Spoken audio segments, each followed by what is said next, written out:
fight with, so he can't even spray right now. The only thing he can do is spray an AR, and that's not. They've got to get out of the stinks. So weak 2. Look at how weak they are. And don't they can get both Sean and Aiden. I think that's exactly what they should. They split up. Damage dealt 639. He does go down, though the quick edit comes through. Making plays. Now it's up to Sean. Can he clutch it? Only 2 HP. Got some minis. Picked up some ammunition now for his minigun. But looks like Spades is just way more healthy. And obviously, big thing to note, look at the zone. He has to push. That's it. He has to push. He has 52 health, but the zone is right at his back. He's got to go.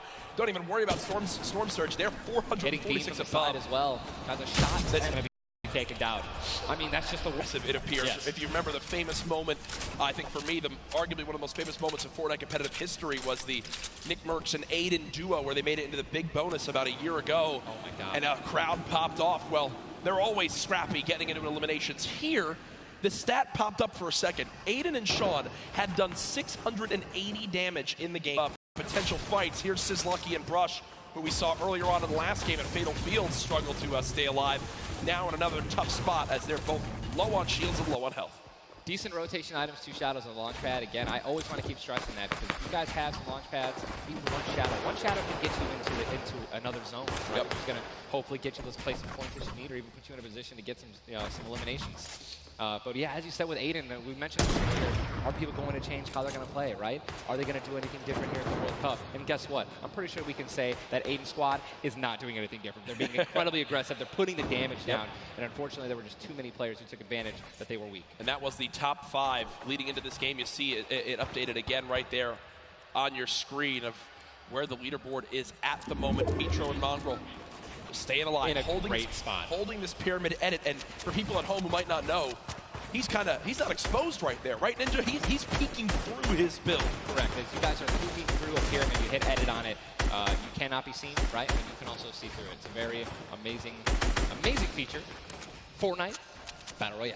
Fortnite Battle Royale, the ultimate Battle Royale experience. Ultimate Battle Royale experience, man. Blue T is in the storm, taking damage, a lot of damage, and he's still going to be rotating. Road taking damage as well. Thomas going to have to make some plays. And there goes Road. He actually just got knocked. 66 players remain. And this storm is kind of moving a little bit away from Pleasant Park. But it's once you have a high ground mountain in play, I mean, I'm wondering if it's going to go north. There's 3 high ground mountains in play.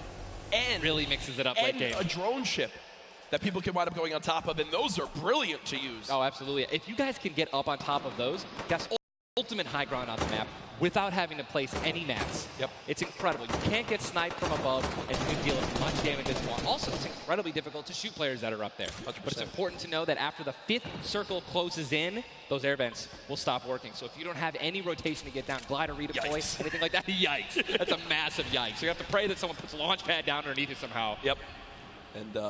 And go for it. Yeah, just risk it all. Most of these teams will mess that up. Now, we talked about our Game 1 winners, the team that took home the Victory Royale, which is, again, 10 placement points, the max you can get for placement in these games. It was Zayt and Saf, and they're currently set on up in this zone for the moment. Did they just get the zone as well? Are they the yellow team in the mini-map? I mean, they're close enough for sure. I can see. I think, no, actually, no. But look, they got 4 shockwave grenades. Yep. And they'll be all right. They'll be able to make it happen. Airwax and Peacock, man. Here we go. They have to rotate the farthest. Look how many stack players are on this side of the lobby right now, and they're all going to have to move very soon. Yeah. Arkram and Falconer have a tough rotation ahead.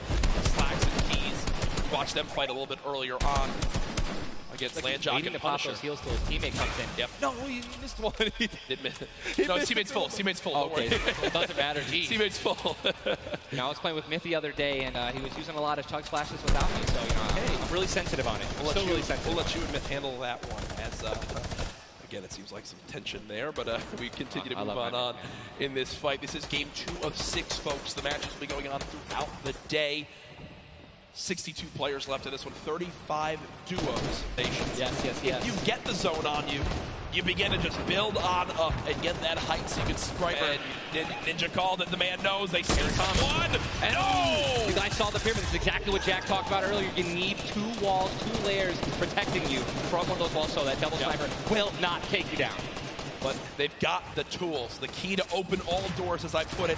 And this zone, Ninja, it just moved over a mountain, man. It just moved onto the side of the mountain, so high ground will be in play. But at the same time, Ninja, half of the low ground still in play, so it's not as bad a position for the low ground players. Here's a look at Mongrel and Mitro. Remember, Mongrel did go down early on in the last game. He's got to back on up because he's burning through materials very, very quickly. They're far above this Storm Surge, so they're good for the moment, and there's the replenish from his teammate in Mitro. 64 total builds left. Always see them doing this. They always split half and half match from one another, and then they go and collect the others. And it's just a perfect way of making sure that you guys have equal material. Look at how weak Sap is. Sap just sneaking up through with that Shadow Bomb. The spray coming in from Mongrel. Stink Bomb is hit as well. Everyone focusing these players on the outside. They've got the minigun firing too. The lobby now picking up quick as we move into our pit zone. The storm is closing in, and that's going to be forcing everyone to get into where the safe zone is right now. It is moving in towards Pleasant Park. Guys, this is absolutely insane. 51 players still remain, by the way, in a circle this small. They're just trying to get as many limbs possible as people are rotating in. Mitro on the bottom right here with that minigun has 631 bullets to spray down with Mongrel in a fight. Gets one player weak, but does have to back on him. Didn't get the clutch. Someone else stole the kill from him as well.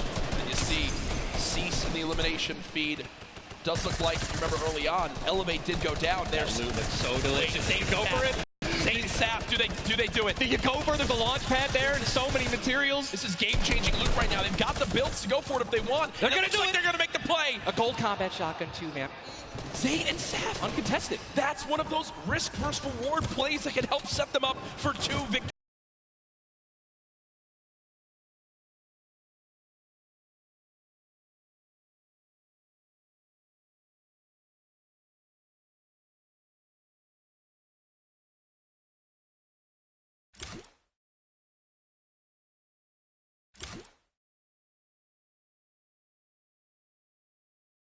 Going to be flying and 7 damage above the threshold, so they're keep mid ground, go for low ground, high ground.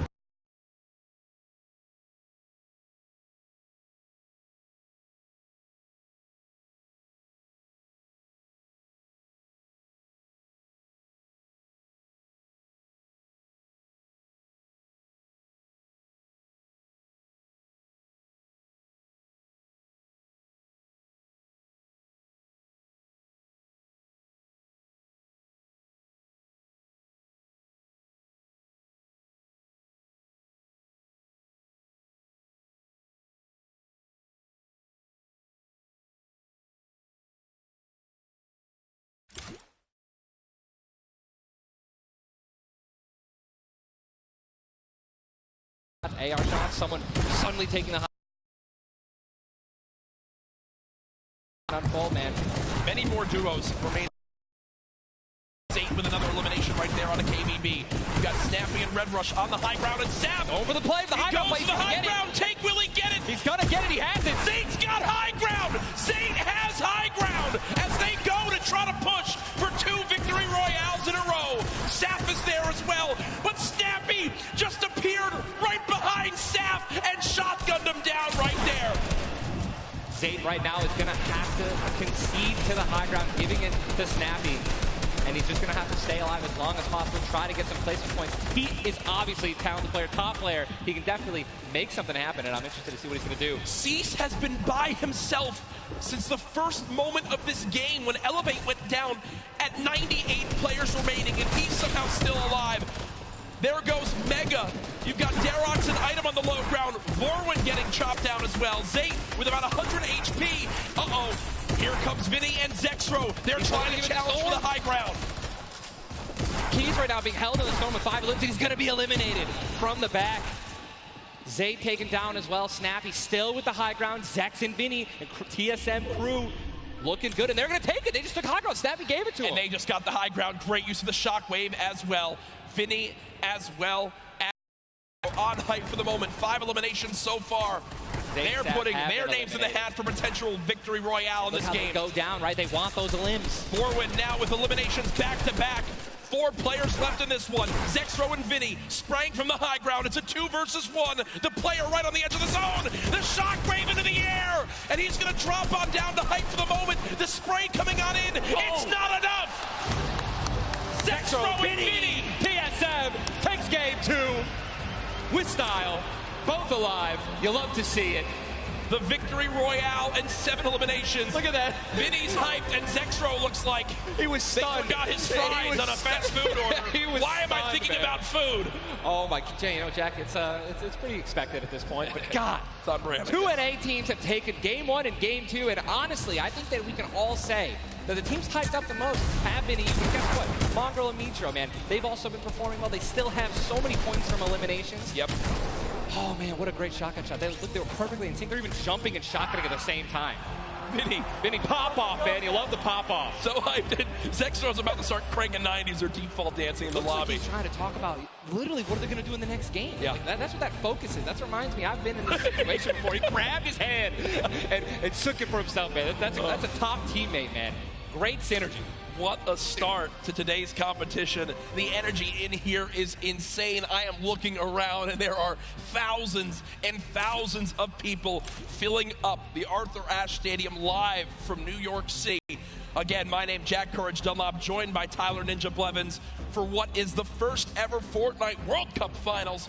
$30 million on the line this weekend. Millions will be tuning on in from across the world. There's so many ways to watch, and we're just 1/3 of the way done with today's action, and it's already past. I don't even want it to end, man. I could be here all night. These games are incredible. Yep. And just listen, if you guys are watching at home, you guys want to be here, right? You guys want to be competing. Take notes. Yeah. Watch these players. Watch how they build. Watch the fights that they take, the way they rotate. Thank you so much, Courage. I appreciate that. NA showing up and taking care of business. Games 1 and 2, Vinny and Zexro with a fantastic in, both together, which is an incredible thing, right? Walk me through the just in-game for you guys. So the comp's kind of hectic because of all the noise, but we're just really good at playing together. Like, we're the longest duo that have played together. So, yeah, we're just not Great. Fantastic work, guys. Back to you, Ninja and Courage. JD! Thank you so much, Jordan. The duo of Vinny and Zexro, you know, they've always been known as being so aggressive. Yeah. From all the times we've seen them in these competitive tournaments. While they might be some younger players, they've definitely been around the block here in competitive Fortnite. Again, you just see them, just like a lot of other talent here, always at the top of the duo qualifiers every single week. Even though they already qualified, they continue to keep playing, and practicing. Guess what? They just took the game number 2. You got to be pumped right now, man. Once you win one of these games, you can't let up, though. Again, and that's why I love that energy. Zex was immediately I felt like he was just talking about, what are we going to do next? Hey, man, good job. We won that. Let's do it again. Yeah. Right? How are we going to change? Maybe even do better somehow. Get more limbs in Game 3. No, for sure. And they know that. They're not going to take their foot off the gas pedal.